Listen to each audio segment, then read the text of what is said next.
Hello. Hello, நான் திவ்யா அப்பா பேசுறேன். சொல்லுங்க. இப்ப பேசலாமா? உங்களுக்கு எதுவும் தொந்தரவு இல்லையா?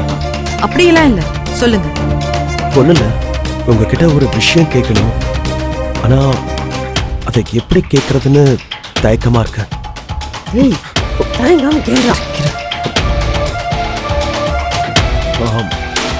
நம்ம முதல் சந்திப்பு சண்டையில ஆரம்பிச்சு இப்பதான் குடும்பமா நட்பா இருக்கோம்.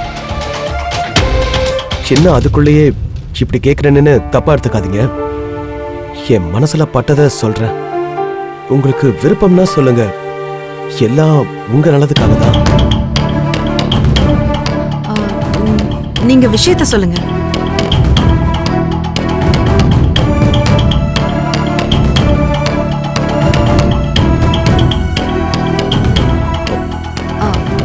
ஹலோ, நீங்க ஏதோ சொல்ல வந்தீங்க, சொல்லுங்க.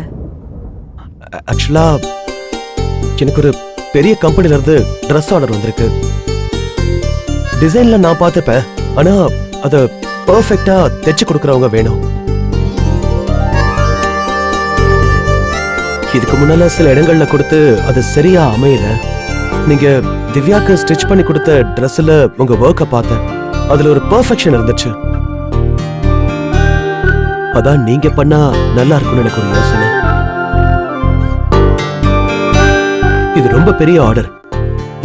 கண்டிப்பா பினான்சியலா உங்களுக்கு நல்ல சப்போர்ட்டா இருக்கும். உங்களுக்கு விருப்பம் இருந்தா சொல்லுங்க. நம்ம 2 பேரும் சேர்ந்து பண்ணலாம்.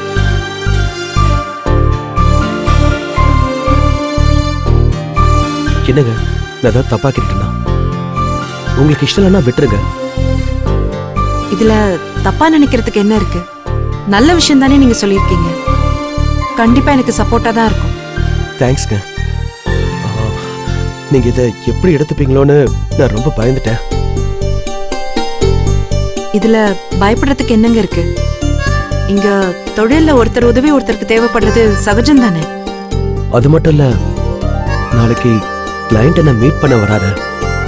அப்போ நீங்களும் என் கூட வரணும். உங்களால வர முடியுமா? இதுல என்னங்க இருக்கு? கண்டிப்பா வரேன். அப்ப சரி, நான் அட்ரஸ் உங்க போனுக்கு அனுப்பிடுறேன். காலையில ஒரு 10 மணிக்கு அங்க வந்துருங்க. சரிங்க. சரிங்க, ரொம்ப தேங்க்ஸ்ங்க. இந்த ஆர்டர் எனக்கு கொடுத்ததுக்கு நான் தான் உங்களுக்கு நன்றி சொல்லணும். ரொம்ப தேங்க்ஸ். சரிங்க, வச்சிடுறேன். சரி, வச்சிடுறேன். சரின்னு சொல்லிட்டாளா? அப்பா, இவ்வளவுதான்டா. இதுக்கு போய் தயங்கிட்டு இருந்த. சரி வா, சாப்பாடு எடுத்து வைக்கிறேன், சாப்பிடு வா.